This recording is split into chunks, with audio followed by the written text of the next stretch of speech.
누가복음 10장 오늘 8절부터 공부하도록 하겠습니다.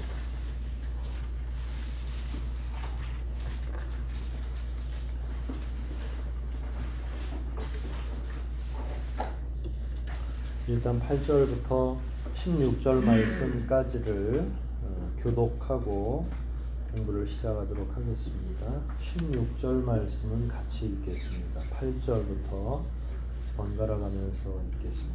제가 먼저 읽기 시작합니다.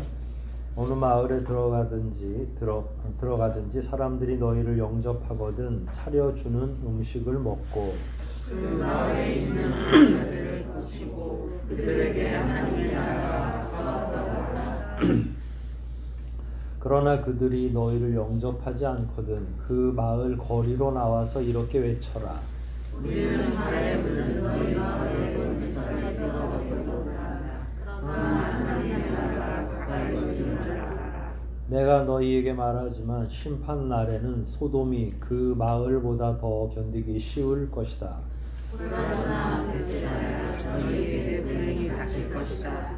너희에게 행할 기적들을 그와 시내에서 행하였다면 그들은 벌써 붉은 옷을 입고 죄를 지지고 와서 너희에게 있을 것이다.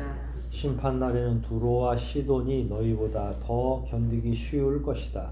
그러나 내가 하늘까지 가는 것 가지고 만지면 하나가 지옥에까지 내려갈 것이다. 같이 읽습니다. 너희 말을 듣는 사람은 내 말을 듣는 것이고 너희를 배척하는 사람은 나를 배척하는 것이며 나를 배척하는 사람은 나를 보내신 이를 배척하는 것이다. 아멘.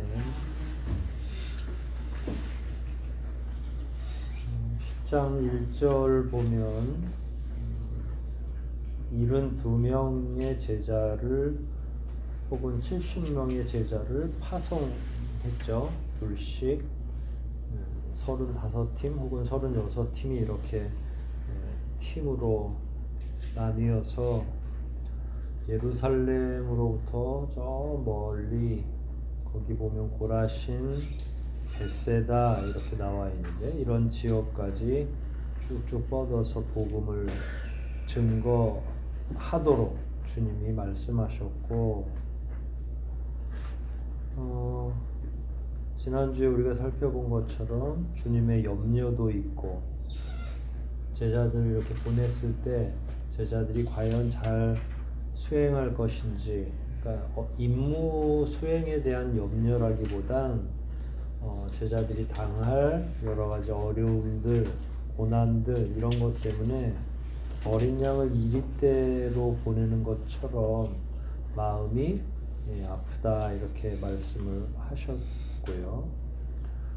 7절에는 한 집에 머물면서 그 주인이 내다 주는 것, 그래서 사르밧 과부의 이야기까지 공부를 하고서 마쳤습니다.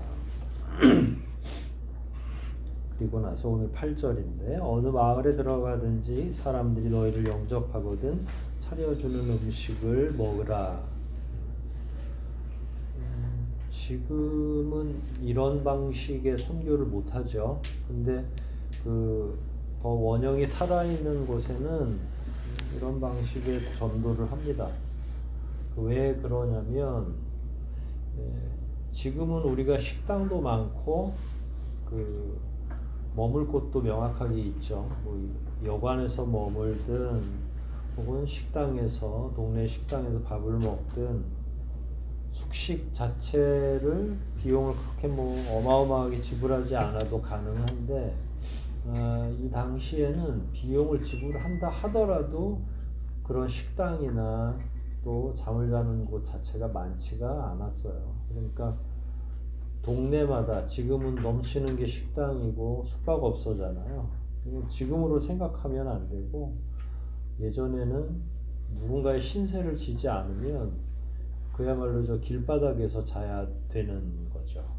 그러니까 필연적으로 어느 마을을 들어가면 두리번거리면서 좀 자기를 잘 맞아줄 만한 집을 찾아야만 하는 거고, 그래서 뭐 이리 오너라 해가지고 뭐 우리나라 사극처럼 누가 나와서 잘 맞이해주고 만약에 그 집에서 먹을 것도 풍성하게 제공해주면 그날은 하나님의 은혜가 넘치겠구나 이런 생각을 하면서 이제 밥 먹고 또 거기서 숙식을 같이 이렇게 해결을 하는 거죠.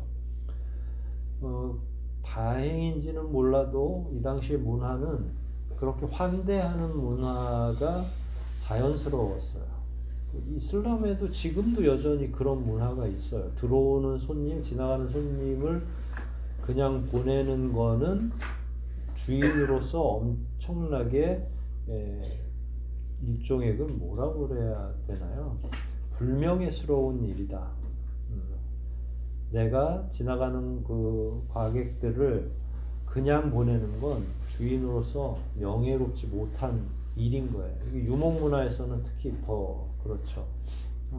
아브라함이 지나가는 천사들을 붙잡고 밥을 해서 먹이고 하려고 그 사람들을 막 바지가랑이 잡듯이 막 잡아서 기어코 자기 집에서 머물게 하잖아요.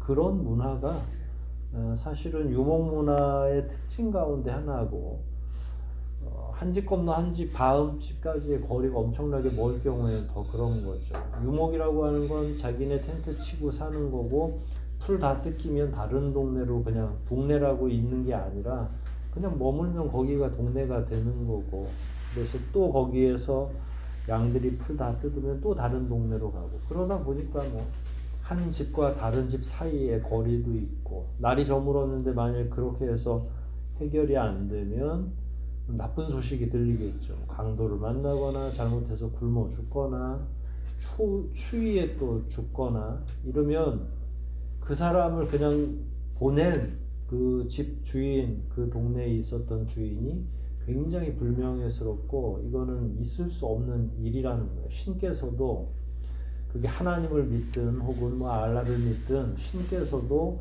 그렇게 환대하지 않는 자를 기뻐 여기지 않는다. 그러니까 어디를 가든 환대하는 문화 이 자체는 굉장히 보편적인 문화였고 따라서 복음을 증거하러 다니는데도 이 환대의 문화가 그대로 적용이 되는 거예요.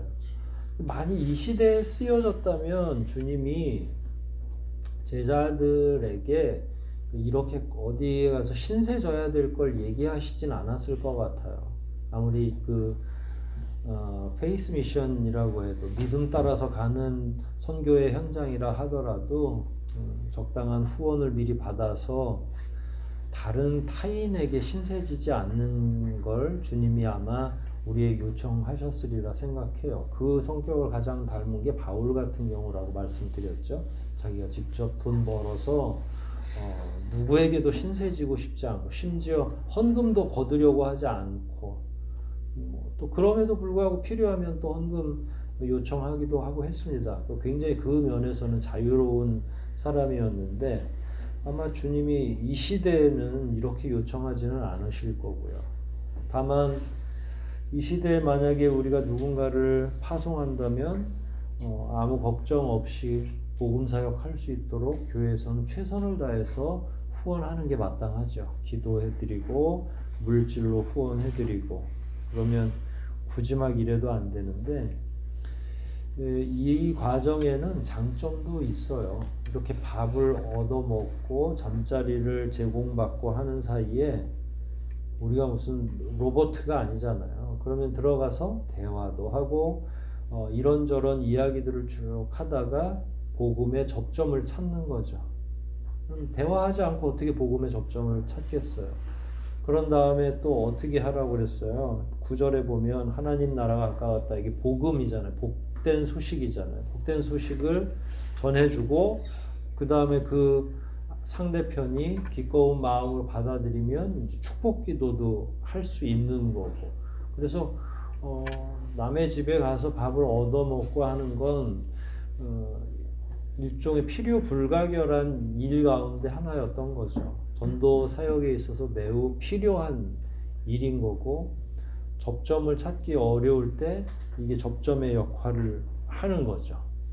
그러니까 여기 보면 다시 8절 보면 너희를 환대하거든 그 집에서 내어주는 음식을 맛있게 먹고 또 대화도 하고 뭐 등등. 그 다음에 이제 9절은 그거보다 좀 더 확장된 사역에 다음날 그 마을에 있는 병자들을 고치고 그들에게 하나님의 나라가 가까웠다고 하라. 왜 다음날이라고 하냐면 물론 아침에 찾아 들어갈 수도 있지만 이 나그네 입장에서는 저녁에 찾아가는 게 그 쫓겨날 확률이 적어요.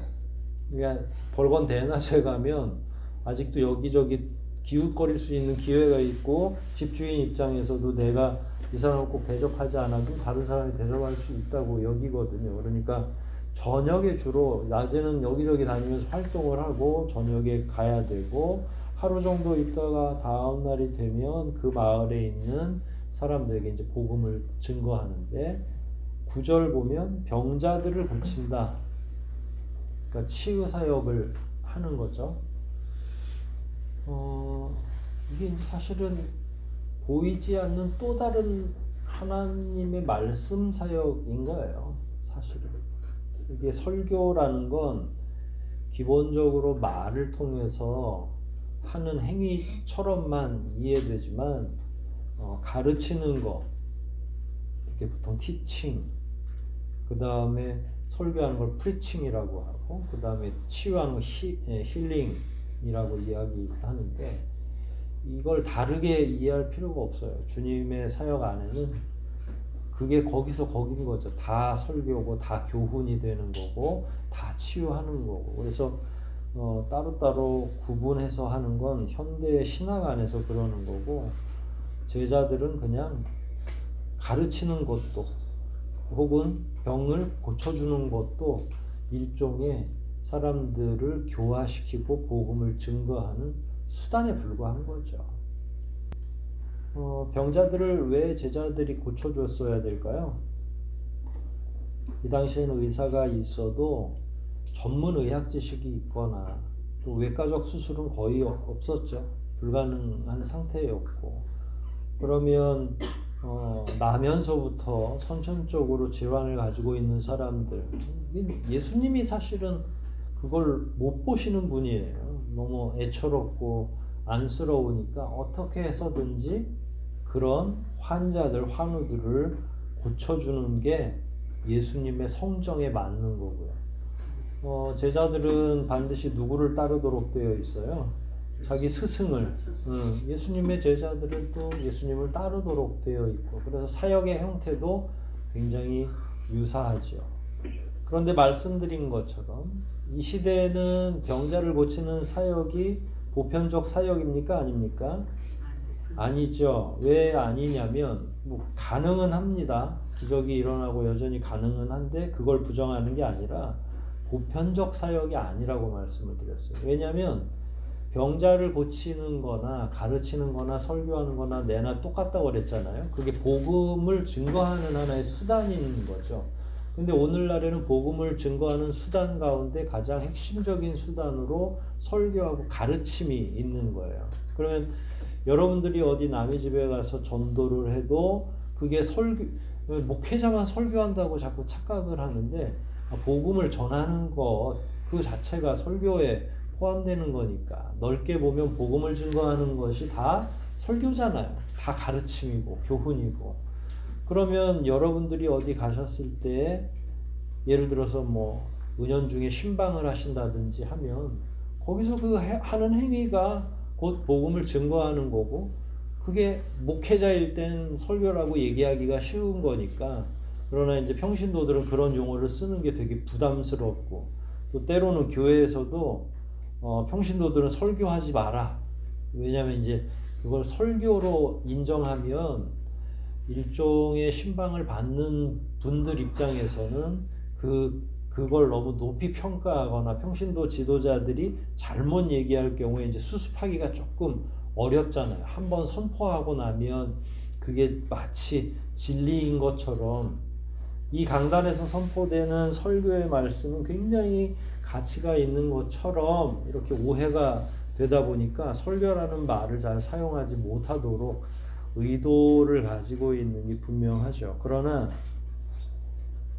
하나님의 나라를 알려주고 예수 그리스도로 말미암는 구원을 알려주는 입장에서라면 제가 하는 설교나 또 여러분들이 아주 유려한 말은 아니더라도 띄엄띄엄 복음을 잘 착실하게 증거하는 거나 똑같다고 저는 생각을 해요. 다른 게 있다면 저는 월급을 받고 설교하는 거.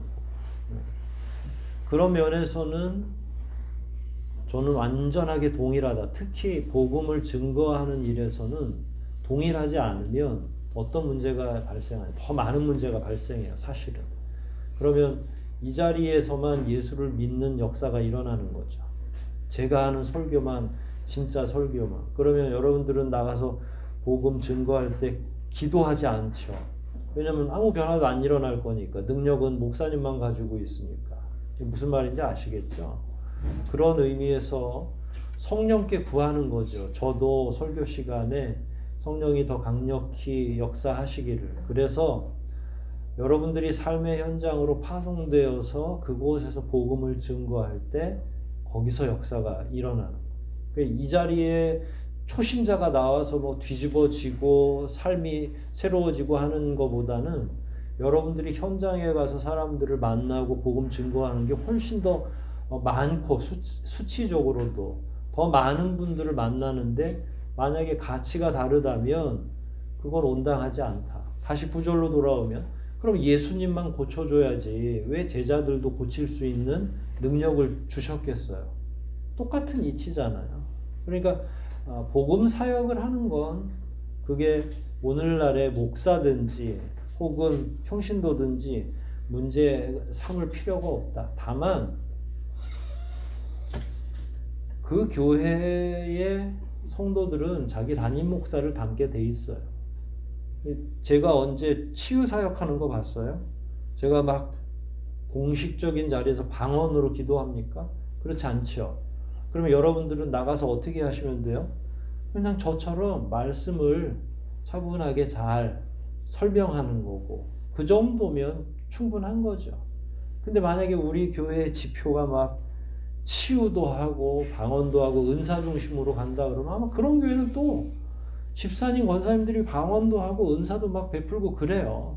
근데 우리는 안 그러니까 그래서 저는 염려하지는 않아요. 여러분들이 저 없는 곳에서 막 가가지고 복음을 증거하면서 막 병자들을 고쳐주고 갑자기 하나님의 역사가 어떻게 일어날지 모르지만 그렇게는 하지 않으실 거라고 믿기 때문에 그냥 우리 수준으로 그 사람에게 상대편에게 차분하게 복음을 잘 증거하는 건 제가 가서 하나 여러분들이 가서 하나 동일하다. 그런데 저는 훈련을 좀 받았고 오랫동안 단지 여러분들은 어떻게 조리 있게 얘기해야 하는지 이게 사실 어순도 굉장히 중요하잖아요. 그러면 어느 걸 먼저 얘기하고 어떤 걸 좀 나중에 얘기해야 되는지 다짜고짜 복음을 증거하기보단 그 집안의 사정이나 상황도 듣고 같이 기도도 해주고 이런 거를 조금 유연하게 할 수 있는 게 목회자니까 목회자를 초빙하는 경우가 대부분이겠죠. 하지만 제자도의 원칙으로 본다면 주님이 가시나 아니면 제자들이 가나 동일한 결과가 있다. 주님이 가도 거절할 영혼은 거절하더라. 그렇잖아요. 어느 마을에 가든지 예수님이 간다고 다 믿는 게 아니에요. 제자들이 간다고 다 안 믿는 게 아니죠.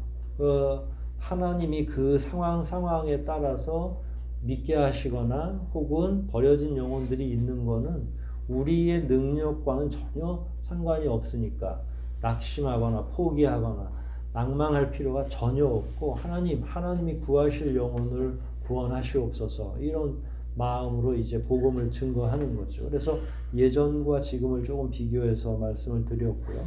가서 전달하는 내용은 하나님 나라. 근데 하나님 나라를 어떻게 올라가야 돼요? 사다리 타고 올라갑니까? 엘리베이터 타고 올라가요? 예, 뭐 그렇다고 칩시다. 그럼 그 엘리베이터 역할을 누가 하는 거죠? 한 번에 쑥 하고 올라갈 수가 있죠. 하나님 나라 예수로 말미암아. 예수 그리스도의 보혈 공로로. 우리가 만약에 우리의 공로로 가려면 사다리도 어마어마하게 긴 사다리를 타야 될 거예요. 엘리베이터는 탈 수가 없겠죠. 우리 능력으로만 간다고 하면. 그러나 우리 공로로 가는 게 아니라 예수 공로 힘입어서 십자가 보혈 힘입어서 올라가는 거니까 그게 복음이고 그게 하나님 나라에 대한 최종적인 핵심적인 결론에 속하는 거예요. 그러니까 여기서 하나님 나라가 가까웠다. 이거는 심판이 왔다. 심판이 왔으니까 얼른 회개해야 되고 예수 그리스도의 이름으로 세례를 받아야 되고 세례 요한의 세례와 예수님의 세례는 같지 않다고 말씀을 드렸죠. 세례 요한의 세례는 회개를 촉구하는 세례였어요. 예수님의 세례는 구원의 세례인 거죠. 질적으로 완전히 달라요. 그래서 예수 그리스도의 세례를 받고 구원의 표를 삼아서 영원한 하나님 나라에 올라가고 이런 등등이 하나님 나라라고 하는 말 속에 함축적으로 담겨져 있는 거예요. 근데 이제 문제가 발생하죠. 10절부터. 졸면 안 되니까 읽어볼까요? 같이 큰 소리로. 그러나 시작.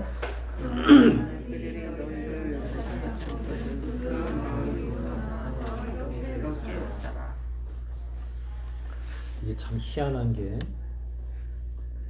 한 마을에 어떤 사람은 믿고 어떤 사람은 안 믿고 하질 않고 이 성경을 읽다 보면 동네마다 약간 분위기가 같이 있는 거예요. 여기서 보면 마을 거리로 나와서 다 외치라고 그랬거든요. 그러니까 이 동네 자체가 다 그렇게 막 우호적이지 않은 거예요. 특히 어디가 그랬겠어요? 이방 지역들이 그런 거죠. 예를 들어서 요단강 건너편 쪽이라든지 그러면 예수님이 배 타고 이쪽 나사렛이나 갈릴리 이쪽 왼편 쪽에 계실 때는 믿는 사람들이 있고 내지는 배를 타고 저 건너편으로 가면 거긴 이방 지역이 더 많으니까 거기는 믿지 않고 한 가정이 믿을 수도 있지만 거의 그런 데가 없고 동네별로 막 예수님에 대해서 척을 지거나 혹은 우호적으로 환대하거나 이런 경우들이 종종 있는 거죠. 예수님이 군대 귀신 들린 사람을 고쳐줬을 때 누가 예수님을 나가라고 했죠? 다시 강 건너로 가라고 했죠? 동네 사람이 전부 다. 손해를 입은 사람이 여러 동네 사람들 다 동원해서 한 번에. 참 우리가 이해하지 못하는 그런 부분들이 포함되어 있는 거죠. 그러니까 여기에 그래서 영접하지 않거든 어떤 가정이 됐든 그러면 이미 거기서 분위기가 결정이 나는 것 같아요.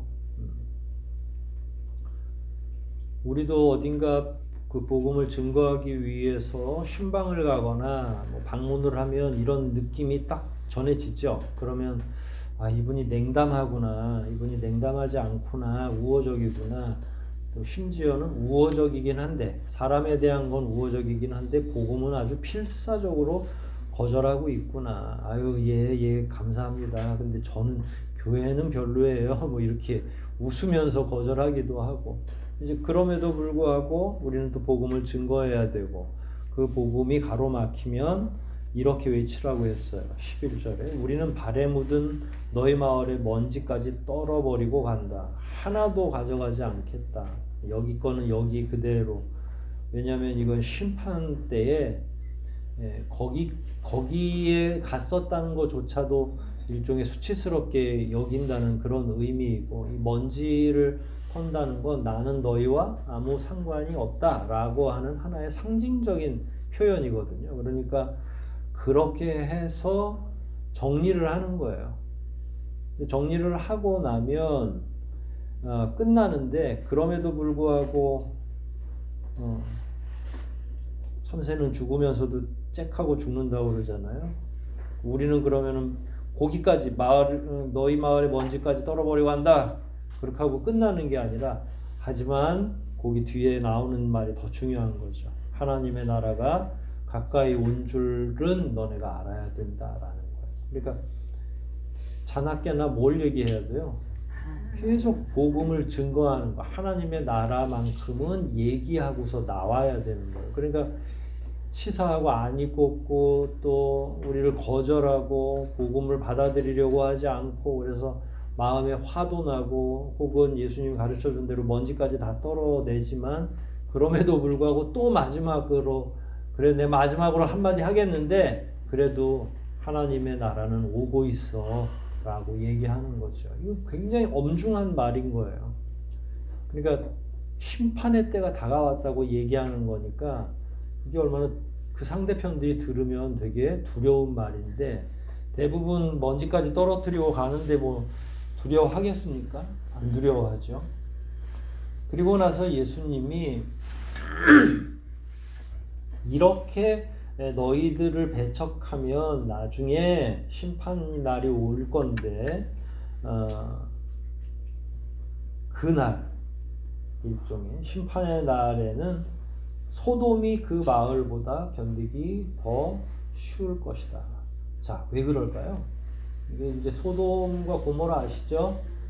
그 밑에 이제 사해 지역 바로 밑에 있는 거기는 얼마나 음란하고 했는지 하나님이 그냥 최후의 심판 때 심판한 게 아니라 역사 중에 심판을 하신 거예요. 화산 폭발도 일으키고 불이 막 떨어지고 밑에서는 막 마그마 같은 게 끓어오르기도 하고 그래서 소금 기둥도 생기고 뭐 하여간 불기둥이 위에서부터 떨어지고 밑에서부터 치솟고 해서 근데 그거보다는 오히려 지금 앞으로 복음을 증거했음에도 불구하고 믿지 않는 심판이 더 무서울 거라는 거예요.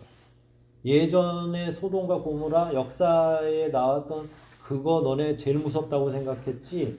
하지만 이제는 너희들의 말을 거역하는 그곳에 심판이 떨어질 때는 소돔과 고모라는 신사야. 아무것도 아니야. 더 어려울 거야. 자, 왜 그럴까요?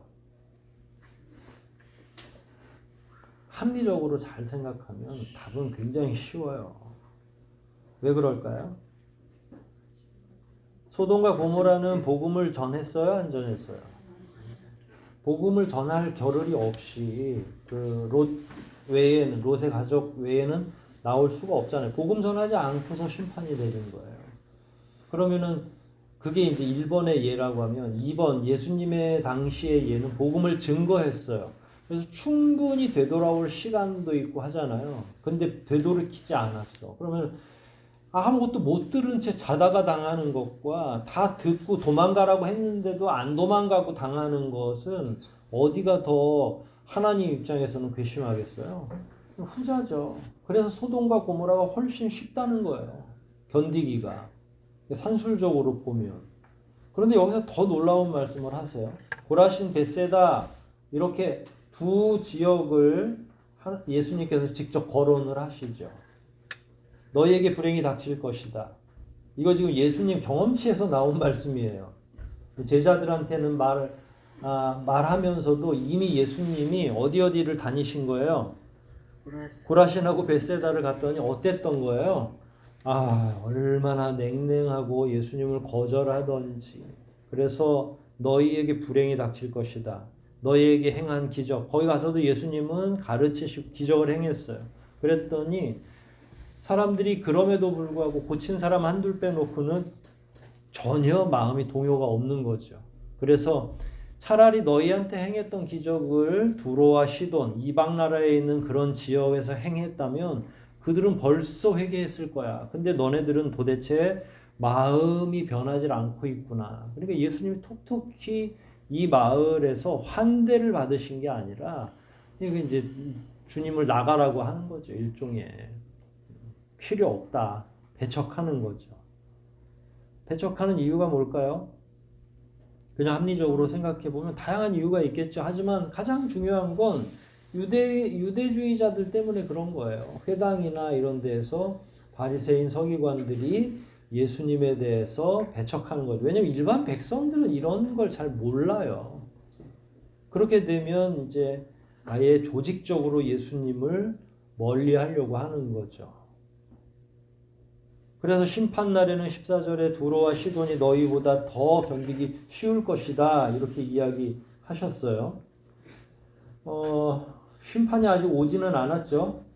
예수님의 심판이. 근데 성지 순례를 가면 성지 탐방을 가면 고라신을 갑니다. 실제로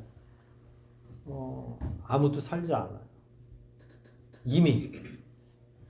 그러니까 이스라엘에는 2000년, 3000년 된 도시들이 아직도 있거든요.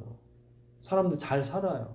그러니까 당연히 집도 변하고 전기 들어가고 뭐 전화도 할 수 있고 다 하는 거 그 형태는 있는데 유독 고라신 벳세다는 사람이 살질 않아요.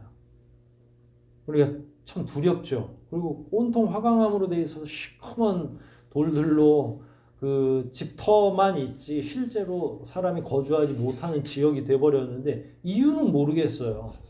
다른 지역은 막 1500년, 2000년이 지났어도 여전히 동네를 형성하고 사람들이 관광지 역할도 하고 다 거기서 벌어먹고 일하고 사는데 여기는 딱 기독교인들이 가서 고도록만 되어 있는 거예요. 가면 실제로 사람이 거주하지 않는 도시가 돼버린 거예요. 그럼 뭐만 있는 줄 아세요? 들깨하고 고양이만 있는 거예요.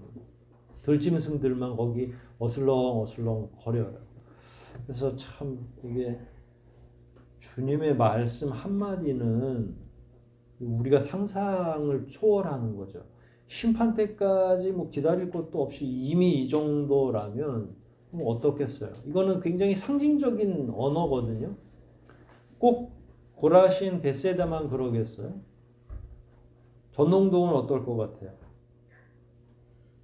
항상 자기 적용을 잘해야 돼요. 자기가 있는 지역, 자기가 있는 곳 사람들, 또 내가 만나는 사람들, 하나님의 말씀을 자꾸 옛날 2000년 전, 3000년 전에 옛날 얘기로만 이해하면 안 되고 이 시대에 우리는 어떤 현실 속에서 살고 있는가? 내가 증거하는 복음은 잘 먹혀 들어가고 있는가? 사람들이 수용하고 있는가?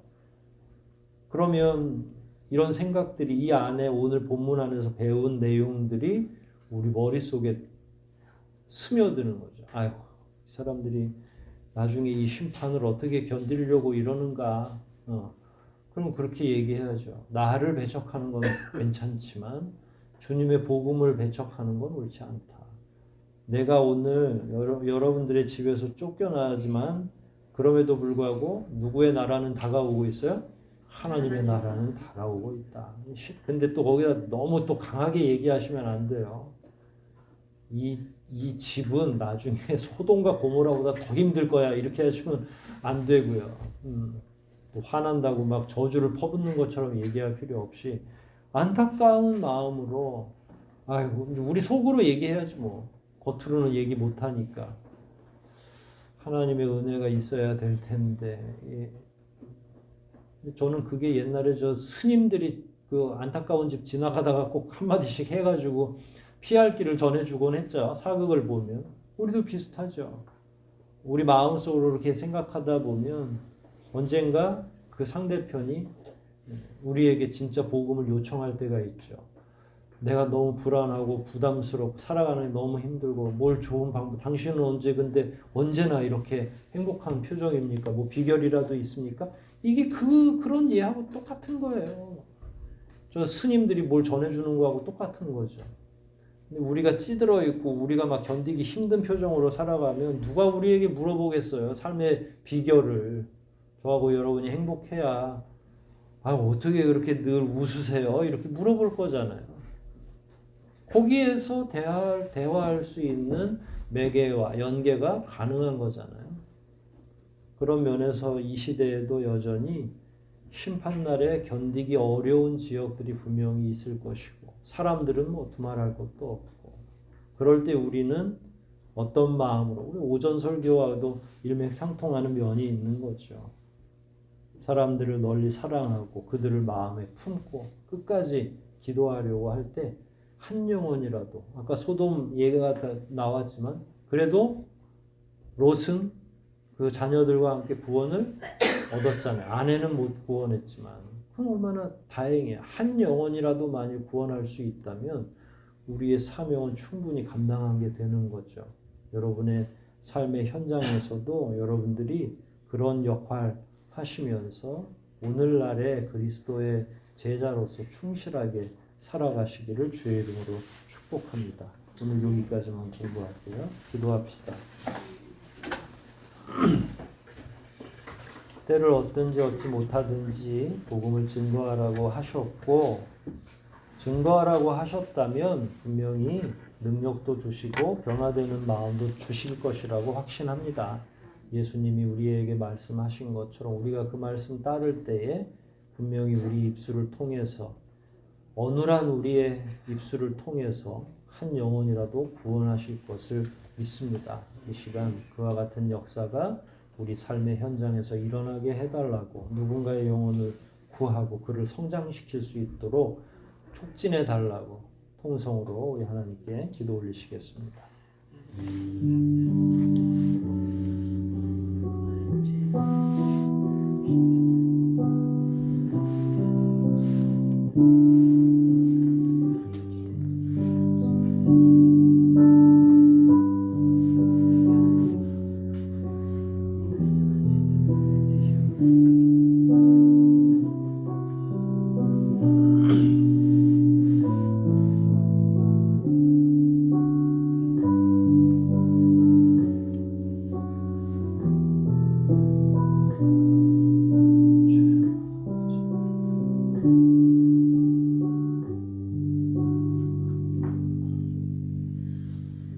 하나님 감사합니다. 말씀을 통해서 우리에게 교훈해 주시고 제자로 사는 일이 어떤 것인지를 잠시라도 묵상케 해 주시니 은혜를 감사를 드립니다. 이 시대에 과연 우리가 어떤 자세로 또 어떤 방식으로 삶을 살아가야 되는지를 더 깊이 있게 묵상하게 도와주시고, 우리의 일상에서 만나는 수많은 믿지 않는 사람들, 그 사람들을 위해서 우리가 어떻게 기도해야 될지, 어떻게 하나님의 나라를 증거할 것인지를 더 많이 생각하고 고민하고 증거하며 살아갈 수 있게 도와주시옵소서. 돌아가는 발걸음 인도해 주시되, 이번 한 주간 이제 사순절 마지막을 향해 가고 있는데 매일매일 기도와 말씀 읽는 것 게을리하지 않게 도와주시고, 삶의 현장에서 만나는 모든 이들에게 우리의 삶을 통해 복음 증거할 수 있도록 지혜와 명철과 능력과 용기를 허락하여 주시옵소서. 모든 것 주님께 의탁하오며 예수님의 이름으로 기도하옵나이다. 아멘.